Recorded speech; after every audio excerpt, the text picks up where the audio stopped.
This week in comic books in the lands of DC, we're going to talk about hypocrisy and just absolute. Oh, it's so bad. It's so bad. In the lands of Marvel, we're going to talk about how to get people into STEM programs and not just the people you want to be around, just everybody, because it's universal. And in the land of Independence, we're going to talk about an updated version of Lost Girl. If you haven't figured out by my demeanor, this is going to be a rough week. We're going to hurt some feelings. So before we jump in this and you thumbs down me, check this out.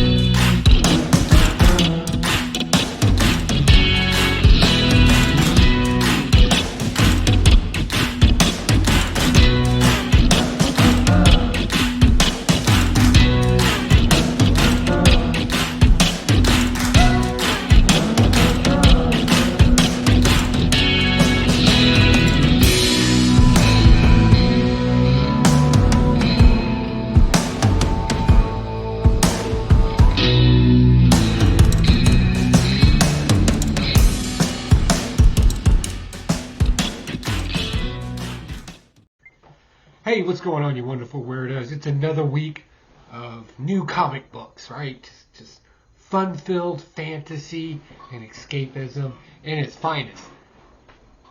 Until you got to this week. I almost didn't want to do this show this week. I'm just throwing that out there now. But I haven't missed a week since I started this channel. And I wasn't about to do it because it just seems like we're going to be bagging on a lot of things. So I'm going to be as nice as I can. But definitely, if you disagree with me, comment down below if I'm missing something or it's just like I'm not catching something. Definitely don't hesitate. Put it in the comments down below. So we're going to start off with Lazarus Planet, and this is the Assault on Krypton #1. So of course I picked this cover. I actually enjoyed the majority of this. So you got 4 stories in here. This is all taking place while the Lazarus Island volcano exploded, and we got the woo-woo magical storm that's kind of messing with people's powers and giving regular people powers. We get a cool story in here, and we got some new characters as well. We got like Volcano Boy. They didn't officially name him that. They were kind of making fun of, names for superheroes. And then we get her. She's not necessarily new, but the fact that she has superpowers now. Her name's Mercy, by the way. Now she's like, and this was cool. Like, she can do this whole cybernetic, nano, morphing, shooting guns and stabby stuff. It was really good. I actually enjoyed it. Plus, I had Lex Luthor, and anybody that knows me knows there's a handful of villains out there that I hold just a little higher than anything else. So yeah, this was okay. And again, some of the stories, like this Dreamer character, I'm not digging the Dreamer. I don't like. 2 of the stories did this, where you're kind of playing with the subconscious mind, like it's this big mystery that we don't understand. 5 minutes on the Google machine, you'll find out exactly what your subconscious is, and they do a very good job. Because I just did it right before I started the show to make sure I didn't put out any bad information. So they try to make it something else. And I get it. Things that are mysterious or way overcomplicated, we need to simplify it, right? We tend to kind of focus on the woo-woo of it, right? Okay, nothing blatantly wrong with that, by no means whatsoever. It was a fun little trip kind of going through these things with Power Girl and even Dreamer in some case. But for the most part, I just personally don't find that stuff overly interesting. Sleepwalker I thought was interesting because it kind of did this thing where it was like the dream, right, the subconscious, if you will, the dream world, and then how it interacts with reality, where these people are just escaping into it. And that just kind of, I don't know, it just seems like there's no boundaries, right? It's just whatever. And they're all pretty much the same thing. It's just, I don't know. It seems typical to me. So for the most part, this was an okay book. I did enjoy it. I want to be clear on that. I want you to know that I enjoyed some books out there, because it gets real slim pickings after this. And again, I apologize. All right. So, right, Nightwing. Not normally my jam. So I know Nightwing fans out there. Like, I know you guys. You guys are like, there is no bad Nightwing book. You're going to go at it. And this started off really great. Like, I was really getting into this. I was like, hold on. I may end up becoming a fan of Nightwing here. And then they just did the worst thing they could possibly do. So, just to catch you up real quick on what's going on in this story. I haven't read the before, and I honestly, after this one, I don't know if I'm going to read the after. But I did pick it up because it was a 100th issue. Yeah. So Nightwing is really kind of, this is really an homage to him, and a great homage, I might add. Where now it's time to kind of start focusing on Bloodhaven, the city that he's in, and he actually gets an offer to lead the Justice League now that they're going to be reforming. And I was like, okay, he's a quirky, kind of sarcastic, but really good gymnast, because that's a superpower. Batman, he's too, I guess. But regardless, right, and he's got his two sticks, right, he's just drumming his way to justice. All right, you know what? Weirder things have happened in comic books. And, of course, they beat back the bad guys in this one. We got an interesting bad guy in here, I might add, too. I love the fact that he's so dedicated to his city. Much obviously got that from Batman, who, by the way, him and Nightwing and Batman in here have a real kind of father and son moment, right? Punches you right in the feels. And I was like, oh, man. And, of course, this whole thing is focused around the corrupt prison inside of the city. That's a profiteer prison. I know that's a thing people regurgitate and they don't. And yes, prisons can be a for-profit company. However, they generally operate on a loss. And just throwing that out there is the realistic fact of it. You're not getting rich by building a jail. There's other ways. Just saying. Then they do the worst thing in here. And it is just the biggest amount of hypocrisy that I have seen. So right up to this point, I'm just like, oh, you done messed this up. So Nightwing gets with the mayor of the city, and of course Oracle, right? His tech savvy person, right? With the social medias and the technical cameras and all the tech stuff, right? The person behind the desk. They kind of have a secret meeting on what they're going to decide. So the politician, tech savvy person, and of course our vigilante have a secret meeting with the mayor to kind of find out what they're going to do with where the prison was. And Nightwing's like, I got an idea. And Mayor's like, oh, I'll hook you up. Right? See where I'm going with this? And, of course, it becomes the new Teen Titan Towers. So our vigilante, with the assistance of the mayor and the tech guru, build a private military. This is the stuff we accuse the bad guys of doing.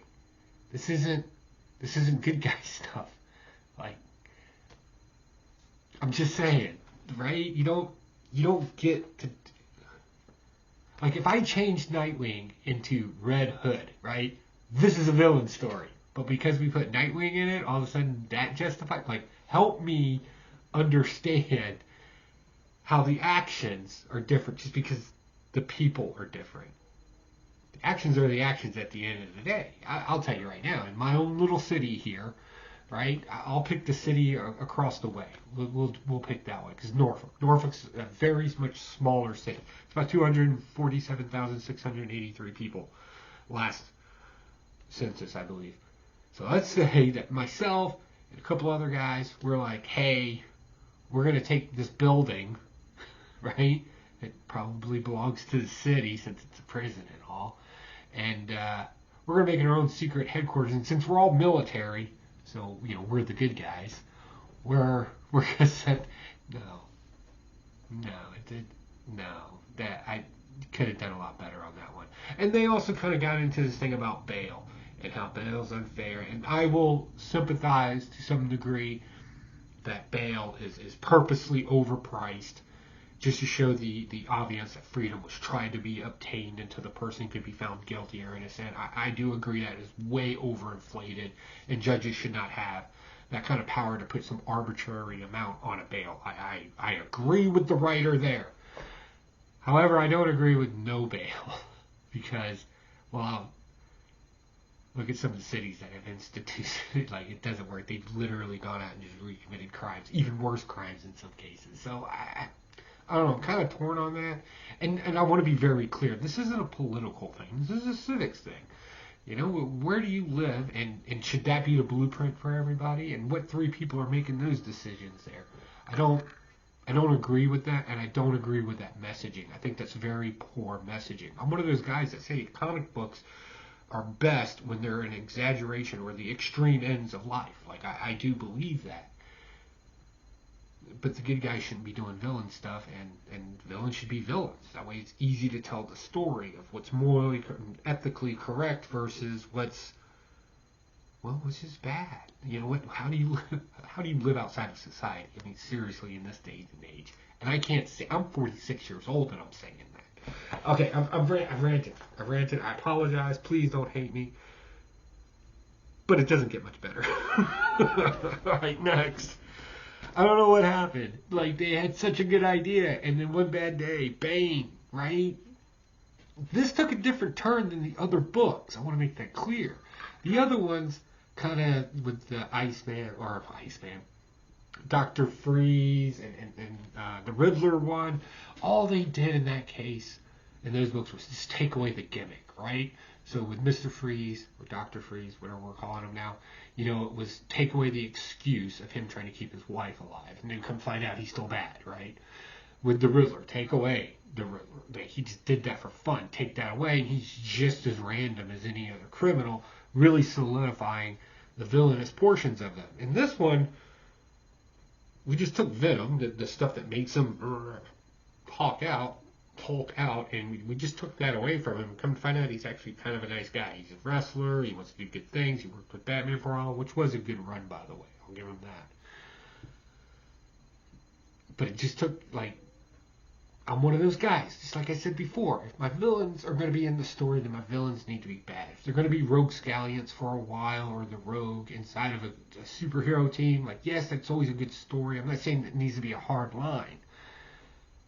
This wasn't one bad day. This was a making my life better. They should change the title of that. That would have made more sense. So, not that it was bad. If you like Mexican wrestling stuff, if you like drug dealers getting their face bashed in, who doesn't like that? Definitely pick this up, but I would not call this with the other, like, it kind of takes away the expectation there. Proof again, covers lie. They lie. Alright. Next. Wasp, #1. I can't think of it. It was boring, and it was a fail on its own note. The story was, again, the typical thing that we're seeing now. A lot of dialogue, instead of pushing the story, being consistently complimenting to the character. They're literally bragging about themselves in this. Again, something heroes don't really do a whole lot. I did have one problem with this, so I'm going to go ahead and do this. So in here, there was a little thing that kind of led to this understanding that maybe women would not be allowed in the STEM programs. Now, as a person that supports STEM programs, I'm going to tell you right now, man, woman, child, race, creed, color, sexual orientation, I do not care about any of that. I want more smart people out there. And I don't mean that to, like, insult anybody, but, like, we need more people that are better at things like science, technology, education, electronics, math, especially math, right? I am all about that. So, there was this center in here that was kind of aimed to just women, and then they did the worst thing you could possibly do. Just our characters are in there. Like, if you really wanted to kind of push that note, and I'm kind of talking to the artist on this one, I apologize. Maybe you should have had some females in there doing some things, because it really is lacking. And there are plenty of organizations out there that women can go to, young girls can go to really celebrate the STEM programs and really get into this stuff. As my dedication to it, down in the link below, and especially if you're a parent and you have a daughter or something along those lines, please check the sites out first yourself and be comfortable. But I'm going to link those down below that are specially designed to get young ladies into these programs and find some way to capture their attention so they can move forward in these programs. As far as other STEM programs out there, sciences should be welcomed by all and anybody with an intellectual mind to engage in it. So yeah, definitely because this one was female focused, the link is female focused. If you ever want to know about a STEM program for any of your kids, friends, whatever the case may be, definitely let me know in the links down below or shoot me a DM on Instagram. I'll be happy to get you those links. I am all about that. I met a kid the other day, just as a little side note. I gave him a tape measure. It told me to measure off 1/8 of an inch and mark it off. He couldn't figure out on the tape measure where 1/8 of an inch was. I know my people overseas, why we use centimeters. I get it. We know. Okay. Moving on.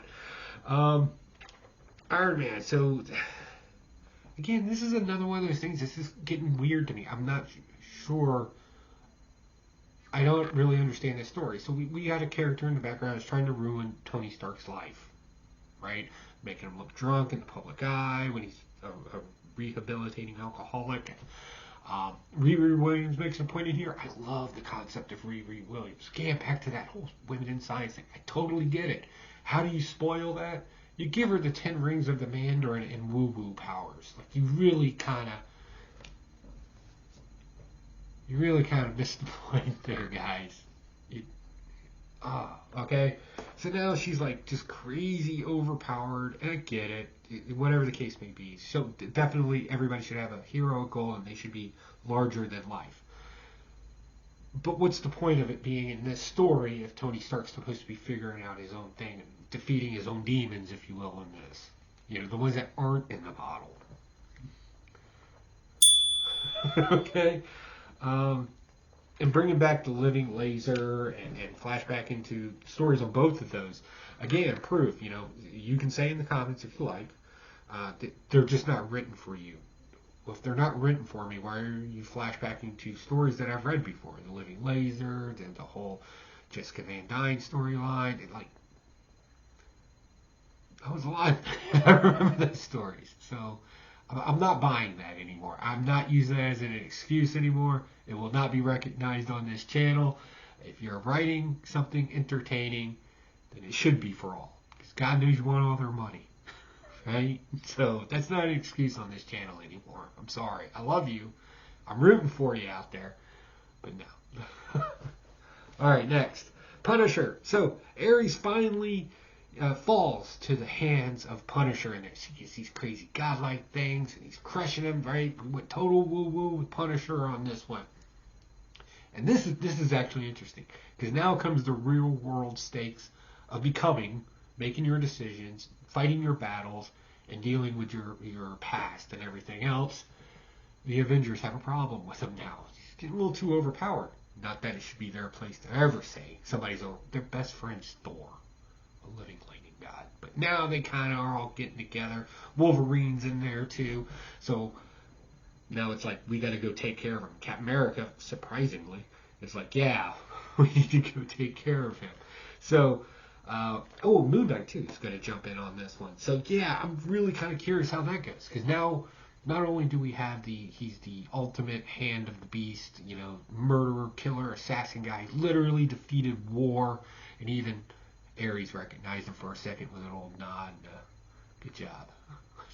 I thought it was like almost like a fatherly moment. But with the Avengers now having to come into this and God falling, how does that dynamic work? I'm really curious about this. I think new lines are going to be getting drawn as far as relationships go, because somebody in the team's going to be like, wait a second, it's not our job to suppress somebody that's becomes like I said, Thor and all these other outrageous, crazy, powerful characters like Riri Williams now with the 10 rings. And now all of a sudden Punisher can't have some demon powers? Doesn't seem fair. Okay, next. Trojan #1. I don't know if y'all remember the show Lost Girl. This kind of fits into that realm, only we've updated it. We threw some dark web snuff films in there with somebody torturing fae or mythological creatures that look human in here as well. I don't know how much more I'm going to be reading of this, because usually when it comes to AWA stuff, my comic book shop will get a few issues of it. And the truth is, and I love my comic book shop to death, but I don't see value in me making sure that I get the comic book every week when nobody else is buying it, right? This is one extra book he's got to bring in, and the chances of it getting ruined just go astronomically high. So I kind of left it up to him. But in this, we have Faye. We're doing with the Otherworld thing. Kind of like, again, if you don't know the show Lost Girl, it's kind of like an Otherworld, right? What is it like when these creatures from mythology and different lore actually live among us, and have to stay hidden, because of their being different, the racisms, right? The racisms happen. Seen in here kind of hints at that too. So yeah, not an over-the-top great book, but something passive to just kind of read and just kind of numb out on. It was entertaining for that part of it. Next, I Hate Fairyland. Scotty Young cover. You know how that works in this channel. My wife wants Scotty Young. She gets Scotty Young. We buy a comic book. We read a comic book. And this is just continuing off. But this is a great. I don't know if I always feel weird just randomly calling him Scotty Young, Mr. Young. Intended for this, but this is actually as gory and as silly as this thing is. It kind of really speaks to taking shortcuts, right? In this one, Gert has to go from point A to point B, and she has to go through this kind of monotonous, long thing, and because she doesn't have patience, and because she doesn't have these etiquettes, if you will, she destroys a map because she thinks she has a guide, the easy shortcut, right? And then that doesn't work, so now they got to scheme, right? So then they try to call in a bird, right? Shortcut. Bird dies. They get this little gremlin thing here to lead the way. They don't follow the rules, nor do they take the time to listen to the rules. So, of course, that shortcut goes to shit as well. And boy, does it in this one, it turns into like gremlins. They did all the wrong stuff. They multiply. They're evil. They're bad. And the only way to get rid of them is kill the first one. And apparently they failed at that because it kind of woke back up. And it's not happy. It's not happy at all. Okay, so that's this week's comic book haul. Hey, I hope it didn't hurt so much. My point isn't to hurt feelings on here, but then again, I do not consider myself an echo chamber either. So definitely, I am curious what you thought down below. Let me know. Definitely check out the links down below. You get all my favorite stuff. My merch store, my coffee brand, coffee, save 10%, and of course my new auction that just popped on People's Auction House, and the STEM program. Most importantly, of all of everything that I just said, the STEM program stuff. Let's get kids into STEM so they'll be smarter than us. Alright guys, take it easy. Love all of you. Bye.